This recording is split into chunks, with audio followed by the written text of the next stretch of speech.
Universidad Virtual de Michoacán. Bases teóricas de Medicina Interna 1.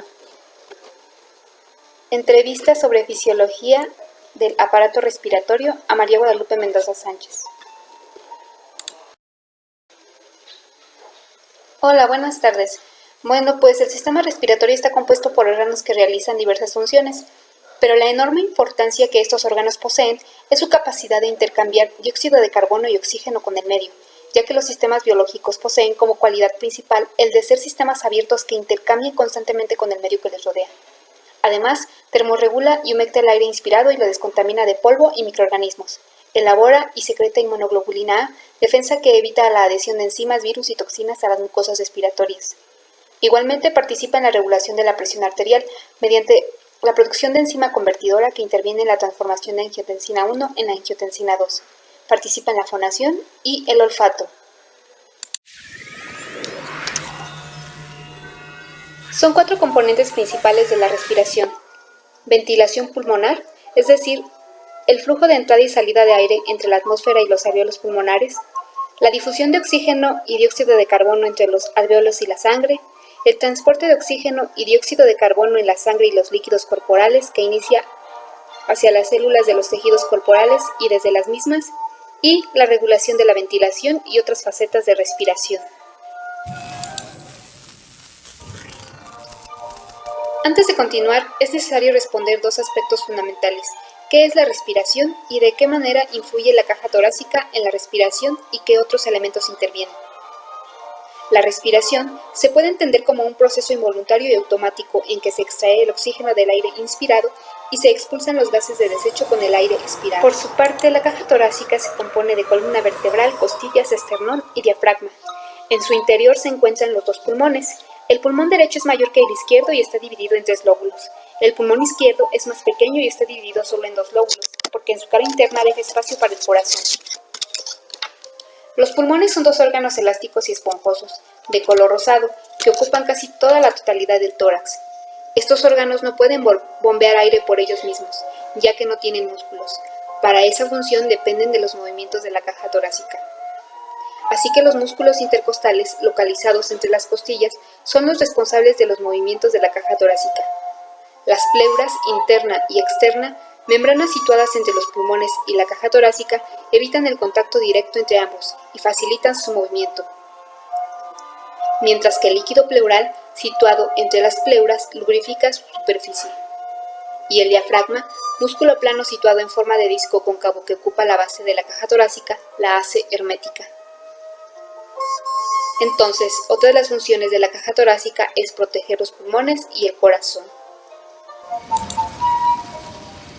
Por consiguiente, la mecánica ventilatoria se puede explicar en 2 momentos, inspiración y expiración. Durante la inspiración, los músculos intercostales se contraen y mueven la caja torácica hacia adelante y hacia arriba de forma que aumenta su volumen. El diafragma se contrae, lo que aumenta aún más la caja torácica, y los pulmones se expanden y el aire entra. Durante la expiración, los músculos intercostales se relajan y la caja torácica disminuye su volumen. El diafragma también se relaja y el volumen disminuye más todavía. Los pulmones se contraen y el aire sale. En general, el aire que entra y sale del exterior al interior de los pulmones lo hace gracias a la presión provocada por los movimientos de inspiración y expiración. Este proceso puede ser activo o pasivo, según se trate del modo ventilatorio, ya sea espontáneo o mecánico.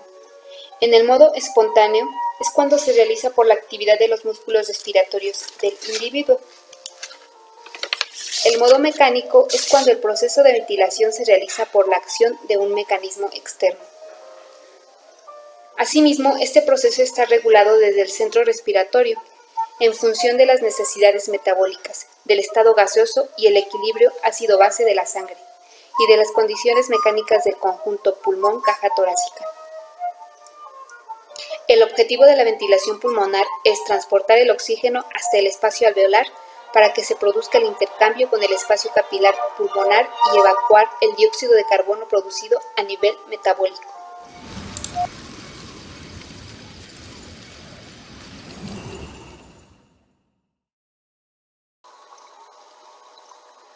Para todos los eventos mencionados, El pulmón se determina por 4 propiedades: elasticidad, viscosidad, tensión superficial e histeresis. La elasticidad depende de las propiedades elásticas de las estructuras del sistema respiratorio. Por definición, es la propiedad de un cuerpo a volver a la posición inicial después de haber sido deformado.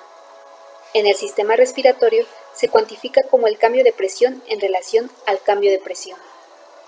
Viscosidad depende de la fricción interna de un medio fluido, es decir, entre el tejido pulmonar y el gas que circula por las vías aéreas. En el sistema respiratorio se cuantifica como el cambio de presión en relación al flujo aéreo.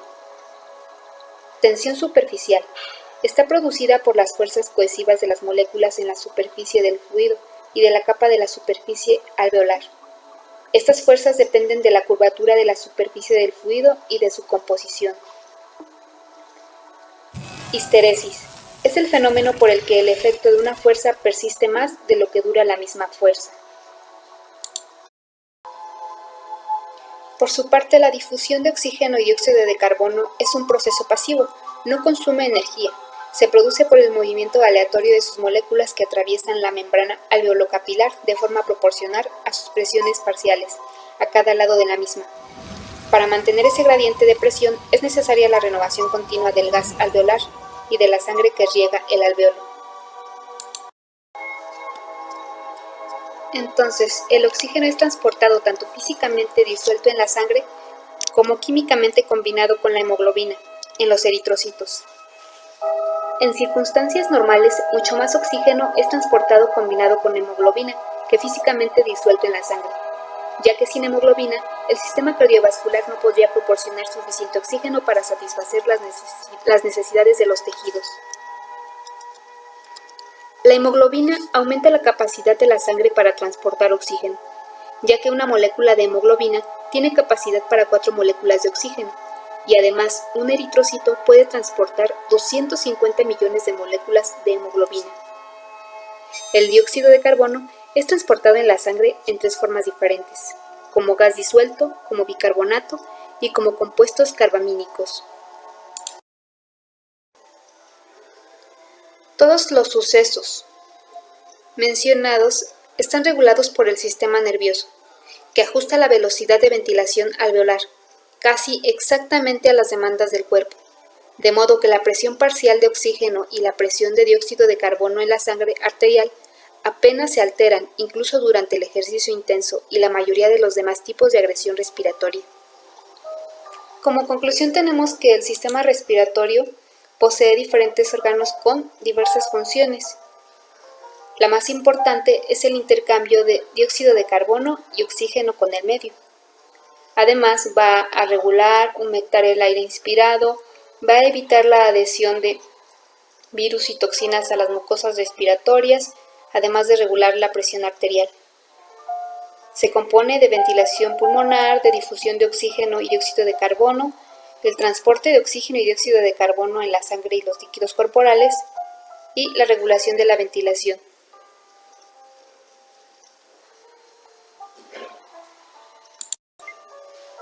¿Cuánto aire cabe en nuestros pulmones? Excelente pregunta. Bueno, el total de aire que contienen los pulmones depende de la constitución de la persona, pero al menos en promedio caben 6 litros de aire.